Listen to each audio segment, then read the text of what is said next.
So, children, today we are going to do the grammar topic pronouns.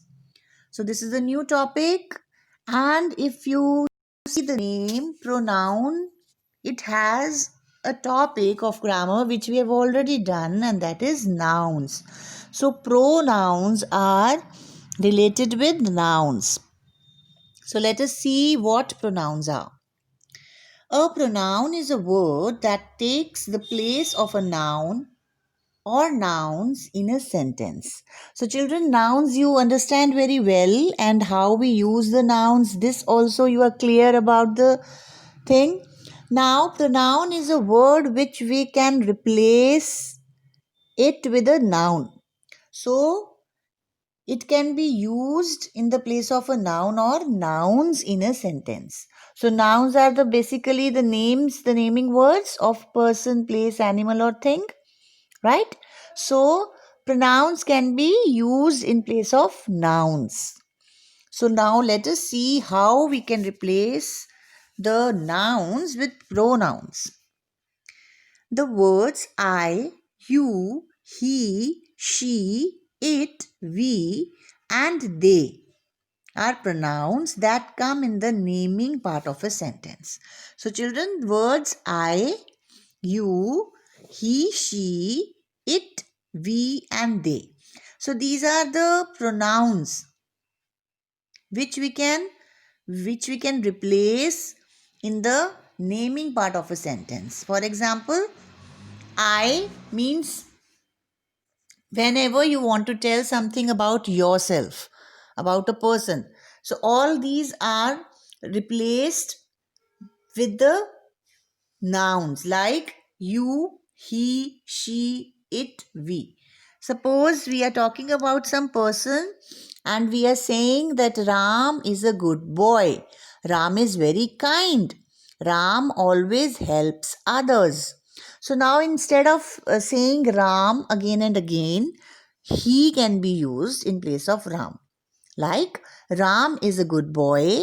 He is kind. He helps everybody. So we are using he in place of writing Ram again and again. So it is understood that we are talking about Ram only. So in the same way, for girls or for female things, we use she. It we use for the non-living things.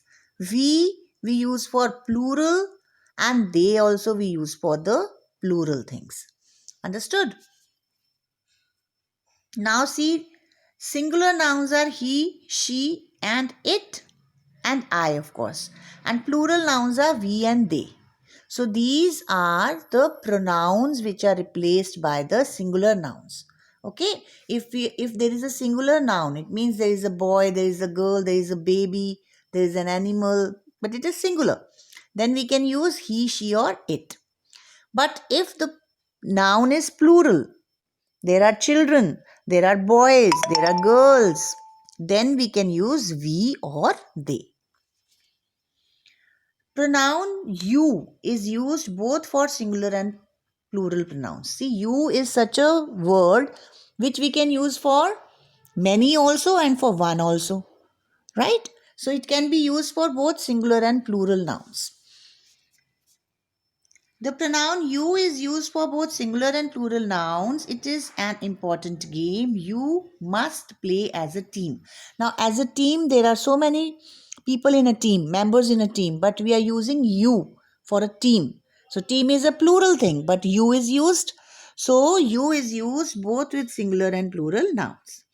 The words me, him, her, it, us, and you and them are also pronouns. Now, these are also pronouns like I, we, they, you, it, me, him, her, it, us, them.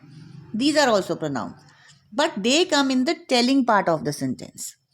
The pronouns which we did earlier, they come in the naming part of a sentence. And these pronouns which we are talking about right now come in the telling part of the sentence. It means if you're telling about something. Okay. Same way, me, him, her, and it are used for singular nouns, and us and them are used for plural nouns. For example, they are my grandparents. I help them. Now, they are means plural is there. Instead of taking the names, that grandfather, grandmother, uncle, aunt, we say they. They are my grandparents. I help them. You are my best friend.